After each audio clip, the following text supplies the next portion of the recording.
आज रविवार के पावन अवसर पर मैं आपको सूर्य देव से जुड़ी एक कथा सुनाऊंगी। सूर्य और चंद्र इस पृथ्वी के साक्षात देवता हैं जो हमें प्रत्यक्ष रूप से दिव्य स्वरूप में दिखाई देते हैं। वेदों में सूर्य को जगत की आत्मा कहा गया है। समस्त चराचर जगत की आत्मा सूर्य ही है। सूर्य से ही इस पृथ्वी पर जीवन है। वैदिक काल से ही भारत में सूर्य उपासना का प्रचलन रहा है। वेदों की रचनाओं में अनेक स्थानों पर सूर्य देव की स्तुति की गई है।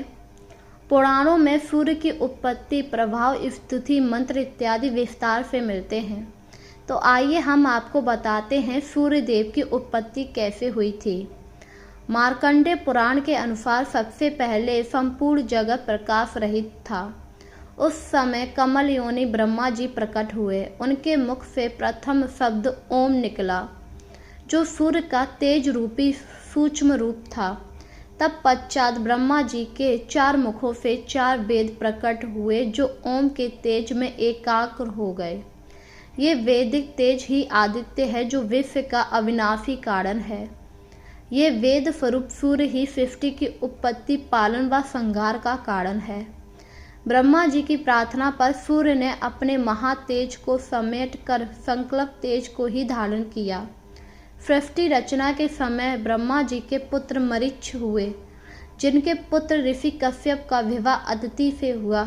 अदिति ने घोर तप द्वारा भगवान सूर्य को प्रसन्न किया, जिन्होंने उनकी इच्छा पूर्ति के लिए सुपूर्ण नाम की किरण से उनके गर्भ में प्रवेश किया।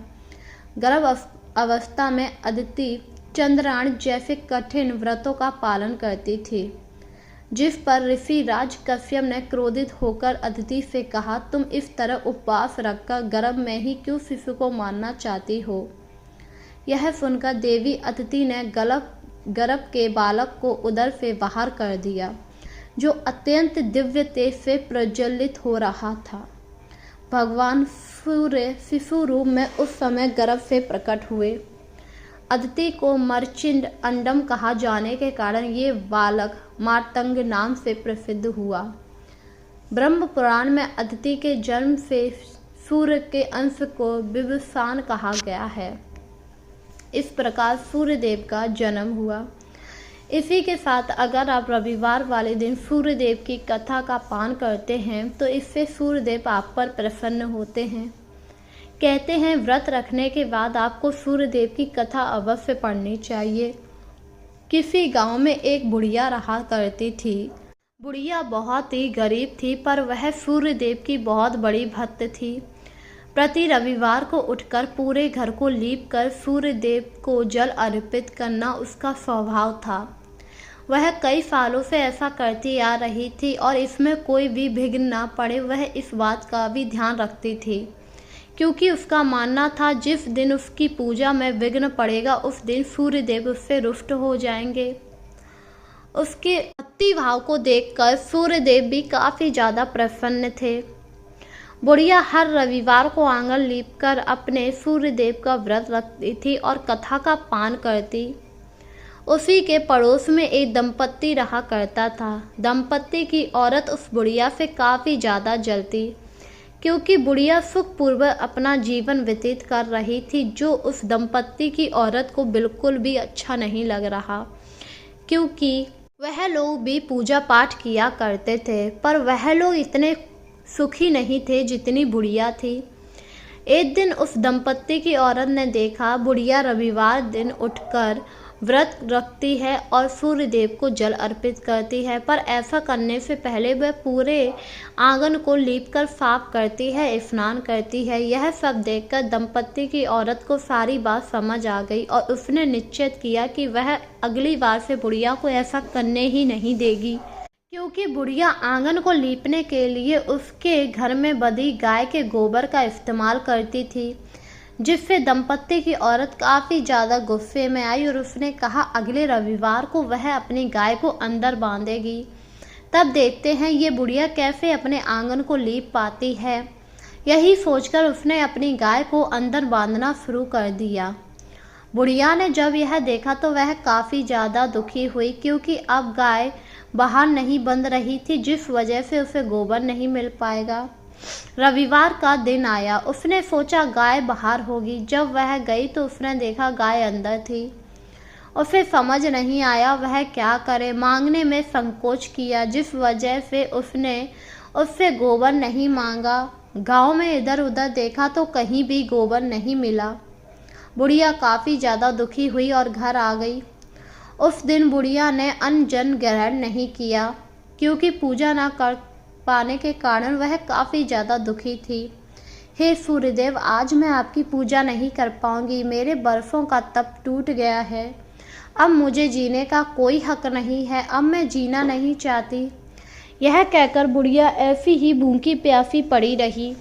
दूसरी तरफ सूर्यदेव यह सब देख रहे थे। उन्हें बुढ़िया पर काफ़ी ज़्यादा तरस आया, क्योंकि बुढ़िया काफ़ी सालों से सूर्यदेव की पूजा कर रही थी। वहीं उन्हें उस दंपत्ति की औरत पर काफ़ी ज़्यादा क्रोध भी आया और उसे सबक सिखाने के लिए जब बुढ़िया रात में सो रही थी तो उन्होंने स्वप्न दिया और कहा, तुम्हारे घर के बाहर एक सफ़ेद गाय बंधी हुई है, उसे मैंने तुम्हें दिया है। अब तुम हर रविवार को आंगन लीपो। यह सुनकर जब बुढ़िया प्रातः काल उठी तो उसे अपने घर के बाहर एक सुंदर सी गाय मिली। गाय को देखकर बुढ़िया काफ़ी ज़्यादा प्रसन्न हुई और अपने घर के बाहर गाय को बांधने लगी। जब दंपत्ति की औरत ने यह देखा तो वह काफ़ी ज़्यादा हैरान हुई कि आखिर इसके पास गाय कहाँ से आ सकती है, वो भी इतनी सुंदर। गाय बहुत ज़्यादा दूध दिया करती थी, जिससे बुढ़िया अब काफ़ी ज़्यादा सुखी थी। पर वह सोने का गोबर भी देती थी, जो बुढ़िया को पता नहीं था। एक दिन जब दंपत्ति की औरत सुबह उठी तो उसने देखा गाय ने सोने का गोबर दिया। सोने का गोबर देखकर उसके मन में लालच आ गया और वह अब प्रतिदिन गोबर को उठाकर ले जाने लगी।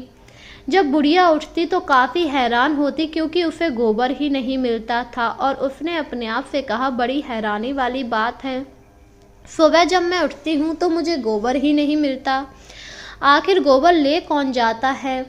बुढ़िया को अपने पड़ोसन पर शक हुआ और वह उस दिन से अपनी गाय को अंदर बांधने लगी। जब वह अगली सुबह उठी तो हैरान थी, क्योंकि गाय ने सोने का गोबर दिया था। यह देखकर बुढ़िया को सारी बात समझ आ गई कि उसकी पड़ोसन ही सोने के गोबर को उठा लिया करती थी। धीरे धीरे अब बुढ़िया बहुत ज़्यादा अमीर हो गई और यह बात उसकी पड़ोसन को रास नहीं आई और उसने अपने पति से कहा कि मैं इस बुढ़िया को चैन से नहीं रहने दूंगी। उसके पति ने उसे समझाया भी कि तुम्हें क्या लेना, वो उसका काम है, उसे करने दो। पर पत्नी के जिद के आगे पति भी झुक गया और उसने कहा, बताओ मुझे क्या करना है। उस औरत ने कहा, तुम राजा के पास जाओ और कहना बुढ़िया के पास एक ऐसी सुंदर गाय है जो यहाँ कहीं नहीं है। पति ने अपनी पत्नी के अनुसार राजा के पास पहुँच गया और राजा से कहा, महाराज, मैं एक आपको ऐसी गाय के बारे में बताऊंगा जो यहाँ आसपास कहीं नहीं है। वह गाय सिर्फ उस बुढ़िया के पास है जो आपके पास होनी चाहिए। यह बात सुनकर राजा काफ़ी ज़्यादा प्रसन्न हुआ और उसने कुछ सैनिकों को उस बुढ़िया के घर पर भेज दिया। सैनिकों को देखकर बुढ़िया काफ़ी ज़्यादा हैरान हुई और बोली, आप लोग यहाँ क्या करने आए हैं। सैनिकों ने कहा, ये गाय महाराज ने मंगाई है, उन्हें ये गाय बहुत ही पसंद आई है, इसके बदले तुम्हें कुछ स्वर्ण मुद्राएं दी जाएंगी। पर बुढ़िया ने स्वर्ण मुद्राएं लेने से मना कर दिया और कहा वो यह गाय नहीं दे सकती है, यह गाय उसे सूर्यदेव ने दी है। यह सुनकर सैनिक काफ़ी ज़्यादा क्रोधित हो गए। उन्होंने जब यह बात महाराज को बताई तो राजा भी काफ़ी ज़्यादा क्रोधित हुआ और बोला वह गाय किसी भी हालत में उसके पास लाई जाए। इस पर सैनिक उस गाय को बुढ़िया से छिना कर ले आए, जिससे बुढ़िया काफ़ी ज़्यादा दुखी हुई और रोने लगी। उसने सूर्यदेव से कहा, हे सूर्यदेव, मेरी गाय को राजा ले गया है, अब मैं क्या करूं? उस दुष्ट को पता नहीं है ये गाय आपने मुझे दी है, मैं तो मर ही जाऊंगी। सूर्यदेव ये सब देख रहे थे। अगली सुबह जब राजा उठा तो उसे पता लगा गाय सोने का गोबर देती है। उस सोने के गोबर को देखकर राजा काफ़ी ज़्यादा प्रसन्न हुआ और बोला, मुझे तो पता ही नहीं था गाय सोने का गोबर देती है। भला हो उस दंपत्ति का जिसने मुझे यह बात बताई। मैं उस बुढ़िया को दंड दूंगा जिसने मुझसे ये बात छुपाई। यही सोचकर राजा ने बुढ़िया को बुलाया और उसे कारावास में डाल दिया। जिससे बुढ़िया काफ़ी ज़्यादा दुखी हुई, क्योंकि उसने तो कोई अपराध ही नहीं किया था। जब सूर्यदेव ने यह सब देखा तो वह काफ़ी ज़्यादा क्रोधित हुए। वह एक साधु का रूप बनाकर आए और उन्होंने राजा से कहा, मैंने सुना है आपने ये बुढ़िया की गाय छीन ली है। इस पर राजा ने कहा, मैंने छीना नहीं है, वह गाय मेरी ही है, उस बुढ़िया ने मुझे बताया नहीं। भला राजा के पास ही सुंदर चीज़ें होनी चाहिए, वैसे भी वो बुढ़िया है। यह सुनकर उस साधु ने कहा, ये तो आपने गलत किया है, आपको उस बुढ़िया की गाय लौटा देनी चाहिए। नहीं, मैं उस बुढ़िया की गाय कभी भी नहीं लौटाऊंगा, और अगर आप मुझसे ज़्यादा कहेंगे तो मैं आपको भी कारावास में डाल दूंगा। आप मुझे जानते नहीं हैं, मैं यहाँ का राजा हूँ। राजा की ऐसी बातें सुनकर साधु को काफ़ी ज़्यादा क्रोध आया, पर उसने कुछ नहीं कहा और वह बिना कुछ कहे वहाँ से चला गया, जिससे राजा काफ़ी ज़्यादा प्रसन्न हुआ कि साधु उससे डर गया। रात हुई, राजा आराम से सो रहा था। तभी सूर्यदेव ने उसे स्वप्न में दर्शन दिए और कहा, हे राजन, तूने अज्ञानतावश मेरा परिचय ना पा सका। मैं साधु के रूप में तेरे पास आया था, तुझसे कहा था उस गाय को, बुढ़िया को वापस कर दे, पर तूने ऐसा नहीं किया। अगर तूने बुढ़िया की गाय वापस नहीं की तो मैं तेरा सारा धन नष्ट करके तेरे महल को खंडर बना दूंगा। यह सब देखकर राजा काफ़ी ज़्यादा घबरा गया। प्रातःकाल ही उसने बुढ़िया को कारावास से बाहर निकाला और हाथ जोड़कर प्रार्थना करने लगा, मुझे माफ़ कर दीजिए, मुझसे बहुत बड़ी गलती हो गई, आगे से ऐसी गलती कभी नहीं होगी। इसके बाद राजा ने बुढ़िया को उसकी गाय दे दी, साथ ही बहुत सारा धन दिया, जिससे बुढ़िया काफ़ी ज़्यादा प्रसन्न हुई और वह अपने घर आ गई। घर आने पर उसने देखा वही दंपत्ति। यह सब देखकर काफ़ी ज़्यादा परेशान हुआ। वहीं राजा को पता लगा इसके पीछे वही दंपत्ति था, तो उसने दंपत्ति को बुलाया और उसे कारावास में डलवा दिया, जिससे दंपत्ति को उसके किए की सज़ा मिल गई। और अब बुढ़िया काफ़ी ज़्यादा प्रसन्न थी। पहले की तरह हर रविवार को सूर्यदेव की पूजा किया करती थी। वहीं दंपत्ति अभी भी कारावास में डला हुआ था।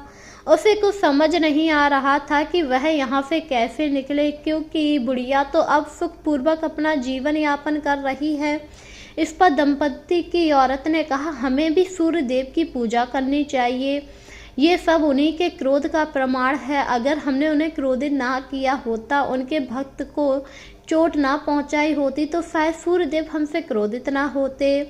अपनी पत्नी की बात सुनकर पति ने कहा, मैंने तो तुम्हें पहले ही समझाया, पर तुम ही नहीं मानी, अब देख लो हमारे साथ क्या हो रहा है।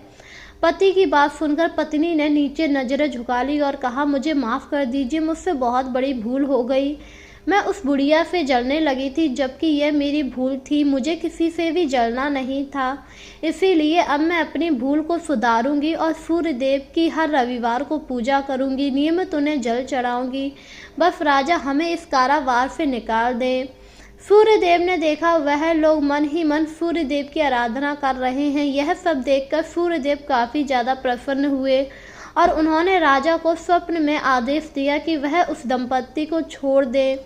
उन्होंने उसे माफ़ कर दिया है, जिससे राजा ने उन दंपत्ति को छोड़ दिया। दंपत्ति जब घर पर आया तो उस औरत ने बुढ़िया से माफ़ी मांगी और कहा, हमें माफ़ कर दीजिए, हमने आपके साथ बहुत गलत किया है।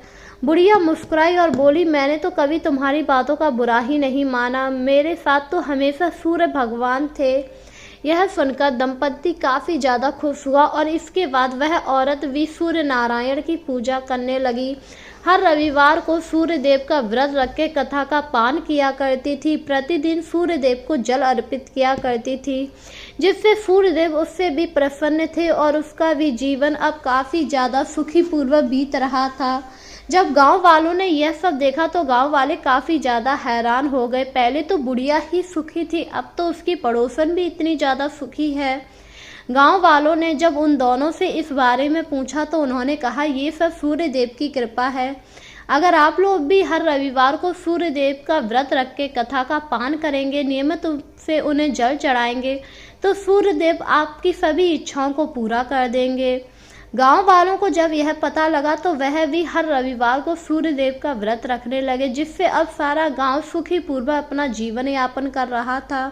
इस प्रकार जो भी भक्त सूर्यदेव का व्रत रख के उनका कथा का पान करता है, और उनकी सच्चे भाव से पूजा करता है, सूर्यदेव उसकी सभी मनोकामनाओं को पूरा कर देते हैं। हमें रविवार वाले दिन जल्दी उठ जाना चाहिए, स्नान करके व्रत धारण करना चाहिए, सूर्यदेव की पूजा करनी चाहिए और कथा का पान करना चाहिए। इसी के साथ हमें प्रतिदिन सूर्यदेव को जल अर्पित करना चाहिए, जिससे हमारा स्वास्थ्य सही रहेगा।